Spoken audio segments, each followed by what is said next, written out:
Olá, gente. Eu me chamo Carlos Constante, tenho 44 anos incompletos. Se assim Deus permitir, vou completar 45, dia 12 de outubro desse ano de 2002. E hoje eu vim falar num assunto que eu nunca falei, né? Assim abertamente. Eu vim falar de como foi minha convivência como criança na escola, dentro da religião, e como foi superar bastante coisas. Eu vi uma reportagem, ainda há pouco, no jornal local aqui do Rio de Janeiro, RJTV, da Rede Globo de televisão, e lá falando sobre uma criança negra que sofreu isolamento por parte das outras crianças.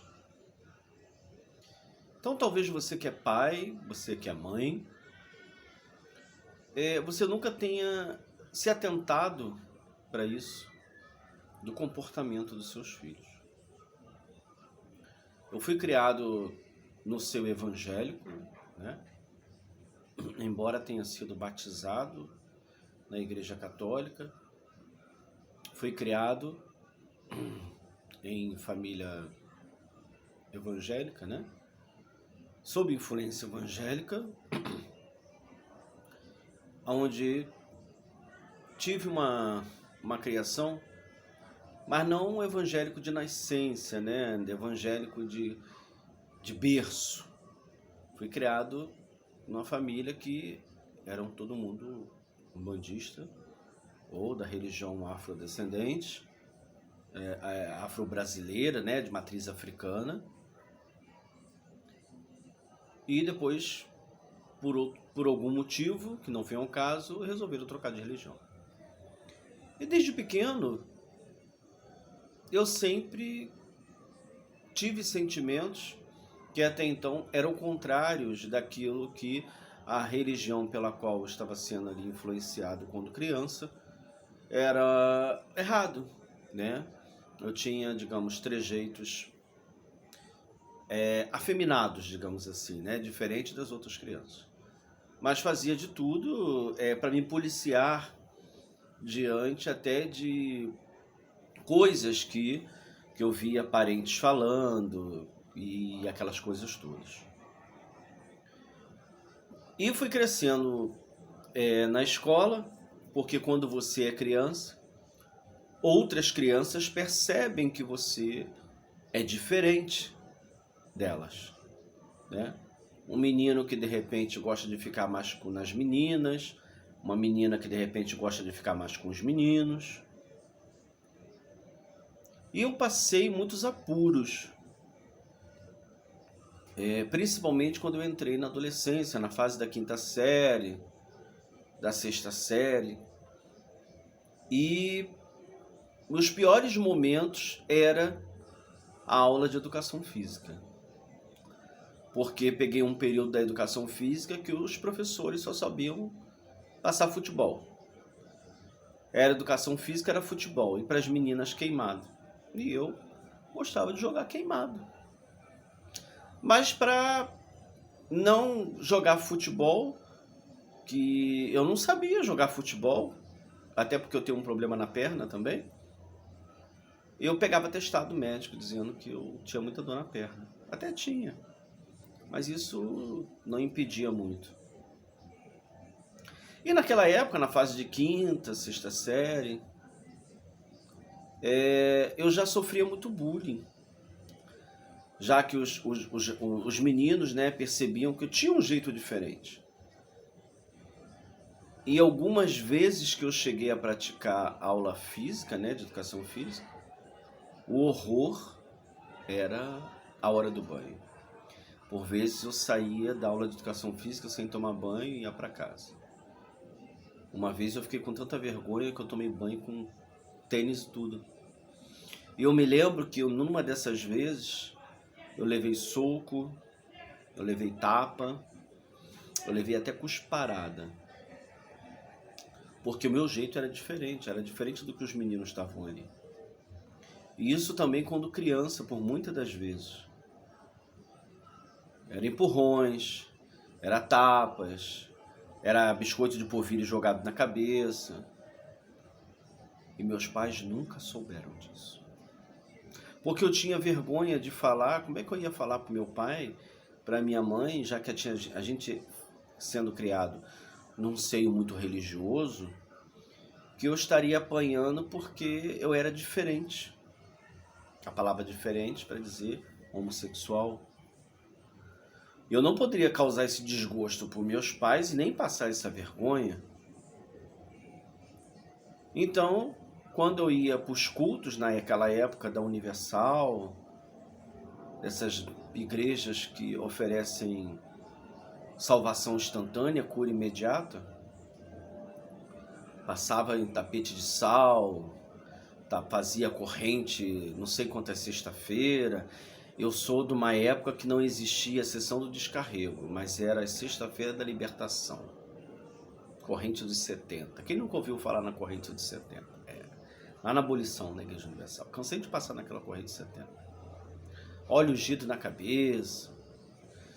Porque até então, aquela cultura que eu recebia dentro da família, dentro do que a sociedade fala, eu estava completamente errado.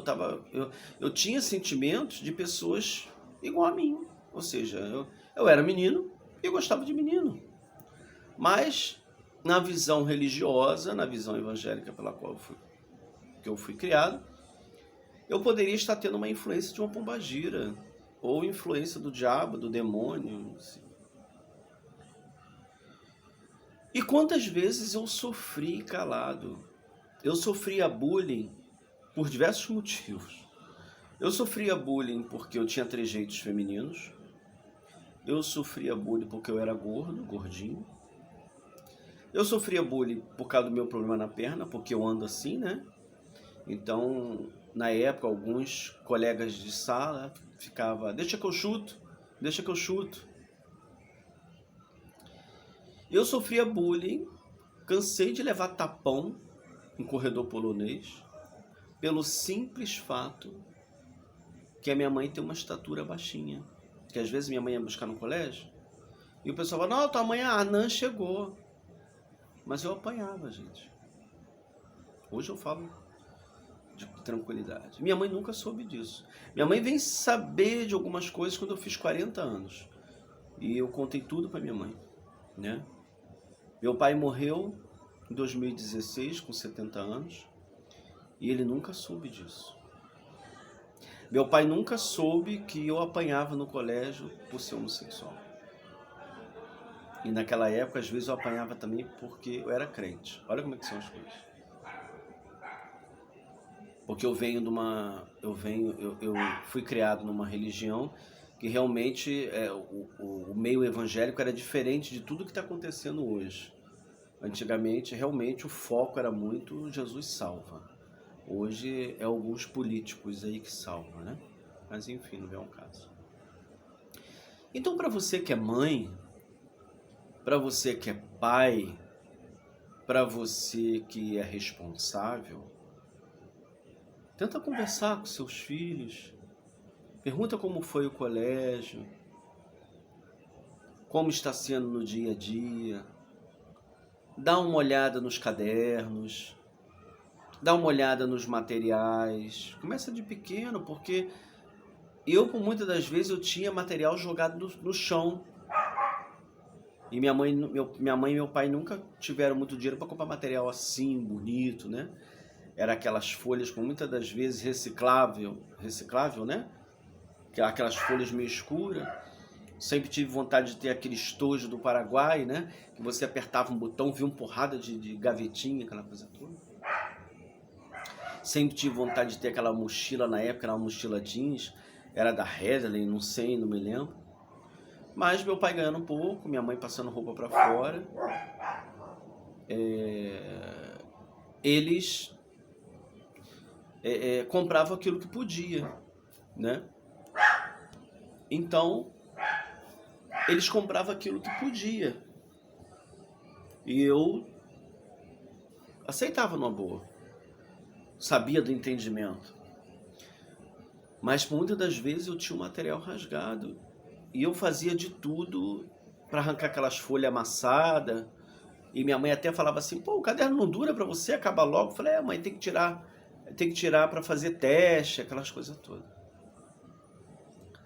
E eu sempre tive vergonha de contar para minha mãe o quanto eu passei. Fui crescendo, atingindo 16, 17 anos, e sempre fugindo de mim mesmo. Ia nas festas de família, eu era a chacota da família. Apresentava um amigo, e os mesmos parentes, né, que até então tentava passar algo que era correto, eram os primeiros a debochar de mim. E eu sabia disso. E eu tentava esconder isso tudo da minha mãe, do meu pai. Passava, escutava risinho, escutava quem come quem ali, né? Mas sempre levei no boa. Até que um dia eu decidi parar de ir nas festas em família. Não fui mais. Não vou mais em festas de família. Até porque a maioria da parte já tudo morreu, sobraram muito pouco. E com 18 anos, eu saí do seio evangélico, 17, 18 anos, conheci a Igreja Católica. Amo demais os ritos, as músicas, os santos, a devoção. Mas também tive lá um pouco de opressão, embora quem me afastasse do crisma, porque eu me confessei gay, homossexual, eu fui afastado do crisma e me convidado a me retirar da igreja, porque até então eu estava vivendo um pecado e eu não me arrependia daquilo. E como é que eu ia me arrepender de algo que nasceu comigo? Foi quando eu conheci a Umbanda, quando eu despejei todas as minhas emoções no colo de uma preta velha. E estou até hoje, com 45 anos. E, inclusive, dirigente de um terreiro. E quando o meu mentor espiritual, um preto velho, Pai Benedito,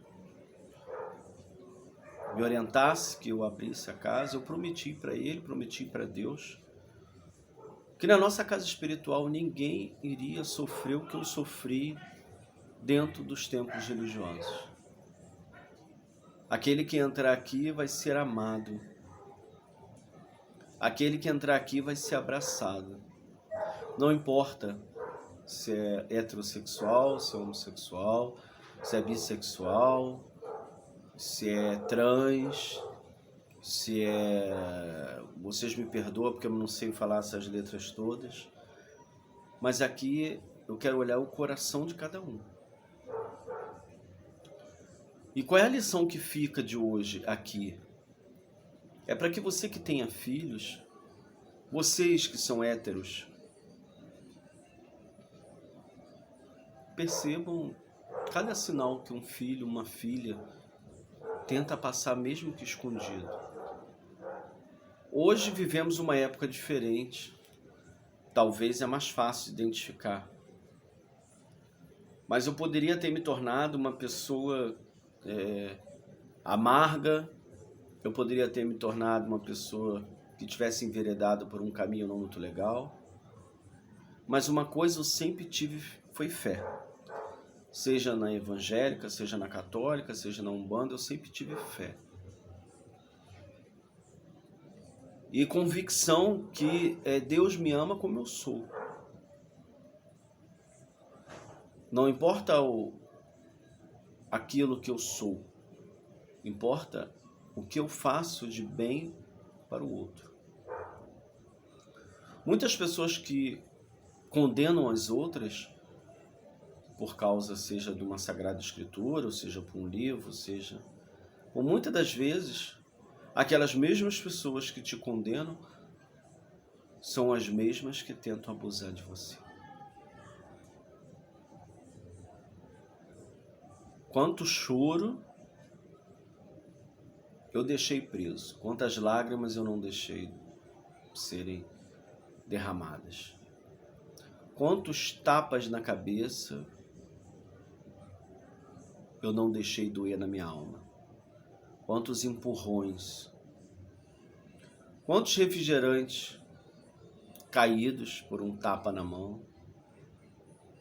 Ou quando eu passava na rua, meu apelido na época de colégio era Mula Manca, né, por causa da minha deficiência na perna.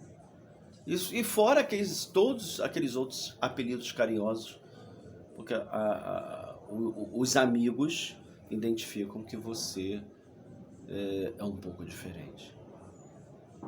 Então, graças a Deus, eu nunca contei para meu pai e para minha mãe, até porque eu sempre tive carinho e acolhimento dentro da minha casa, mas acolhimento sem eu nunca ter falado as coisas que eu passei. Então, você que tem filhos, mais uma vez, perceba se está faltando material da mochila do seu filho, da sua filha, como é que tá as folhas de caderno, como é que tá o aparelho de celular,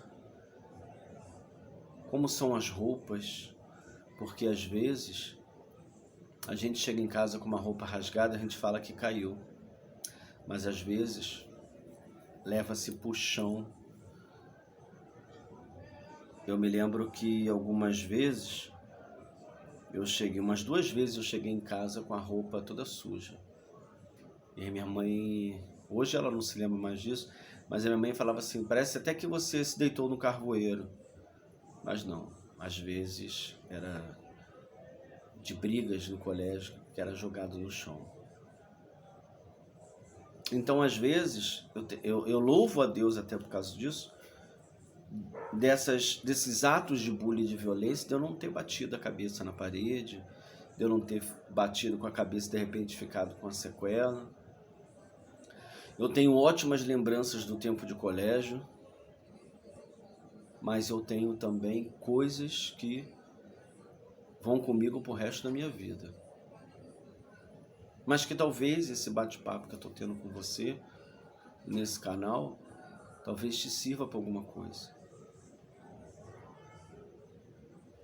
Condenar a vida do outro porque ele é diferente, seja em que âmbito for, condenar o outro por causa da cor da pele, condenar o outro por causa de posição política ou posição de cor, essa coisa de Deus é fogo consumidor.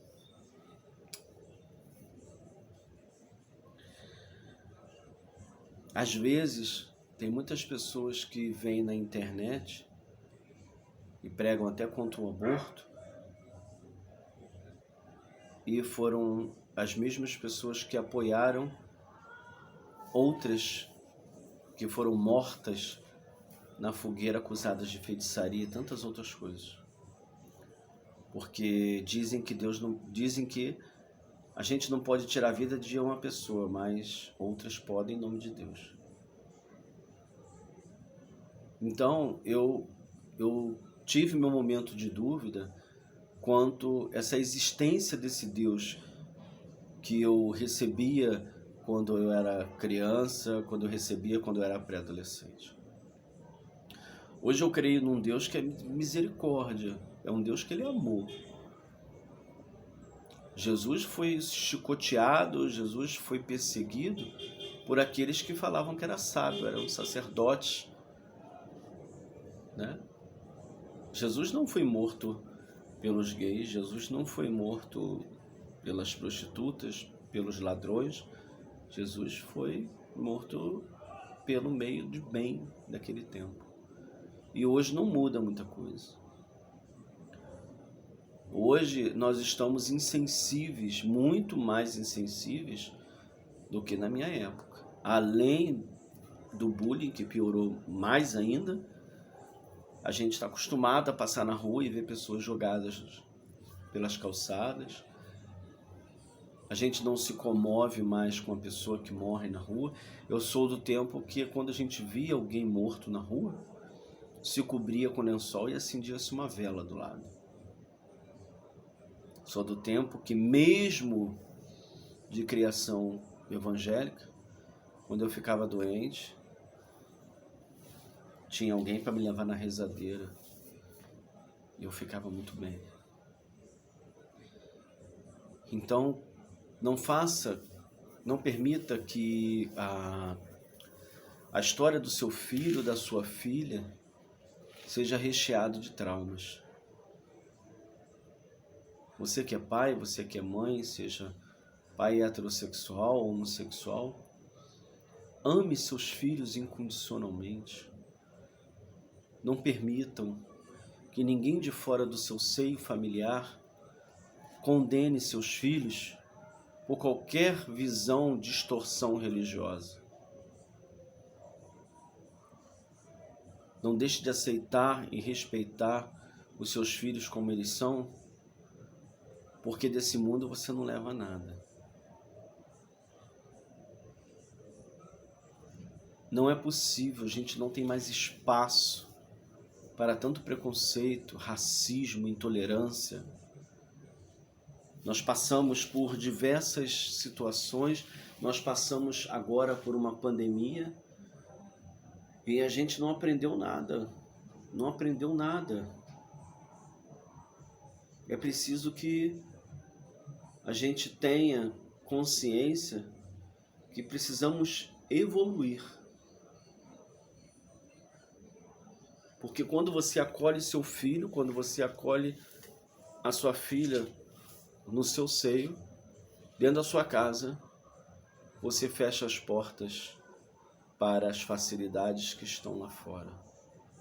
Graças ao meu bom Deus, o Deus que eu acredito, que eu creio, que eu não trilhei o mau caminho, que eu tive uma boa criação, que eu tive amor, mas que se eu deixasse a influência religiosa, a influência de parentes, hoje eu estaria uma pessoa completamente amarga.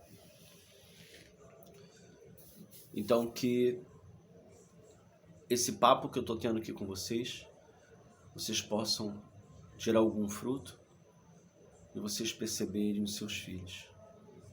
Fiquem atentos a sinais, porque às vezes, infelizmente, tem casos que muitos não aguentam e acabam cometendo suicídio, acabam cometendo outras coisas. Então, que o bom Deus, que a misericórdia de Deus possa colocar sabedoria na mente de vocês, para que vocês possam amar, acolher e respeitar seus filhos e ensinar seus filhos a respeitar a diversidade e a diferença dos outros. Ninguém é igual a ninguém. Todos nós somos diferentes. E todos nós não temos defeitos. Nós temos características. Espero que esse relato possa ajudar você. Fiquem com Deus.